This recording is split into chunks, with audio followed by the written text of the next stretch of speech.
What do we got here?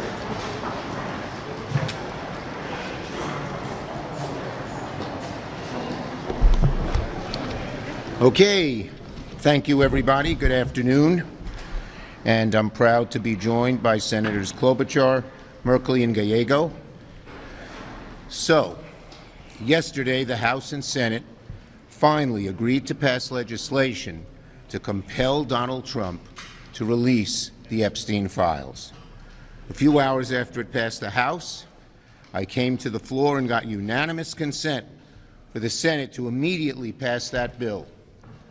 I told Leader Thune that I was going to come to the floor and ask for a unanimous consent request that deemed the bills passed, and at about 5, before the first vote, and at about 10 of 5, he said he wasn't going to block it. That was good. But enough with the Republican delay, dithering, and dilly-dally. This morning, the Senate finally received the Epstein bill. It's finally on its way to the President's desk. That's right. After months of waiting, months of Republican delay, so many failed attempts from Trump to hide the truth, the Epstein File Transparency Act is headed to the desk. It's a huge step for justice, for the brave and unrelentingly courageous victims. They were amazing. It wouldn't have happened without them. We salute them. It's also a great day for Americans, because Americans wanted to see the truth. Let's be clear, though, this wouldn't have happened without Democrats like the people with me today. But we are not done. No way. Our promise to the victims and to the American people is this. This will not and cannot be the end of the work. We'll keep the pressure up, pressure for the President to sign, and then pressure on the DOJ to release the full, unredacted files. No hiding, no game playing, no covering up. Pressure to make sure the documents are released in their entirety and not warped by a corrupt DOJ. Who's hell-bent on hiding the truth, bending the law, and protecting Trump. Trump's own Justice Department that told him he was in the files. Remember this. We know he's in there. He knows he's in them. What the heck is he hiding and been hiding for so long? It's time for the truth. This bill is a command for the President to be fully transparent, come fully clean, and provide full honesty to the American people, even if he doesn't want to. And just like we did with this vote, and for months on end, Democrats will fight for full transparency, nothing less. Senator Klobuchar. Thank you very much, Leader Schumer. Courtney Wild, 14 years old when she was sexually abused by Epstein.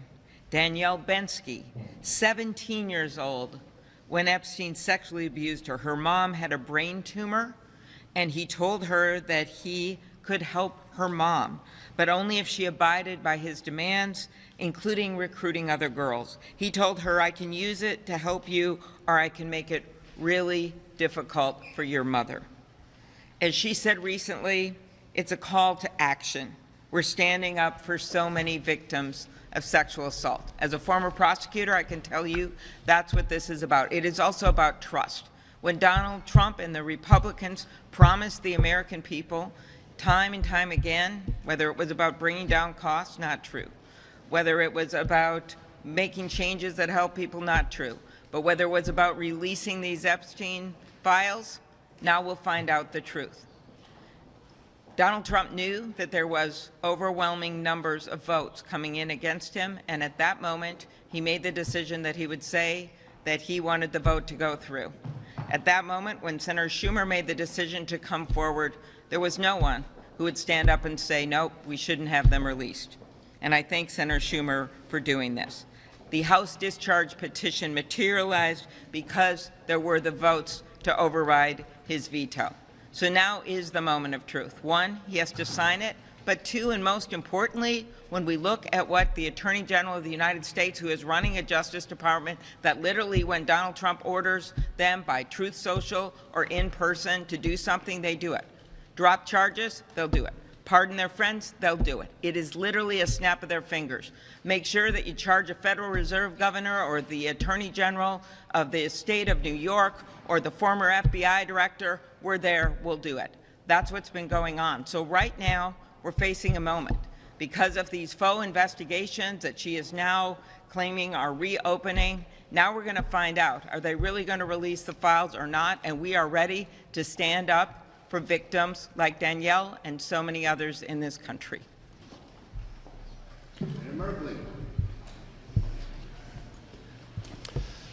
The Epstein files have always been about full accountability for the perpetrators and justice for the victims. And Donald Trump, when he campaigned, he said, I'm going to release these files. It became increasingly clear that that wasn't going to be the case. So in July, 25 Democrats introduced the Epstein files bill. Not one Republican would co-sponsor it. 4 months ago, then 2 months ago, Leader Schumer introduced that bill as an amendment on the Defense Authorization Act. And 51 Republicans tabled it. And every Democrat said, no, let's debate it and let's pass it. That's just 2 months ago. And then here we were yesterday evening. We called for all 100 senators to join in the vision of equal justice under law, and they did. And that's a great stride forward. But it is not the finish line. Because we know that Trump is not going to release those files. We are going to press him like hell. But everything we know about Donald Trump is he will obscure and delay. And there's a second set of files in the Treasury Department. $1.5 billion in suspicious activity reports. Senator Wyden and his finance team led an investigation with some bipartisan support. Those files provide huge information that will complement the information from the Department of Justice. Now, what happened yesterday evening was a really huge tribute to grassroots Americans from the far right, from the middle, from the left, all saying we believe that powerful men abusing and raping teenage girls should be held accountable. It's a vision throughout the political spectrum. And it was certainly a huge stride forward for the victims who so courageously stood up and shared their stories. But let's keep working toward the finish line when there will be actual accountability for the perpetrators and full justice for the victims. Senator Gallego. Thank you. Well, today we've won the battle for justice. We won the battle for these poor women that were victimized repeatedly, both by these awful elite men as well as the Trump administration by trying to cover up every step of the way accountability. But it's just a battle. There is still war that needs to go on.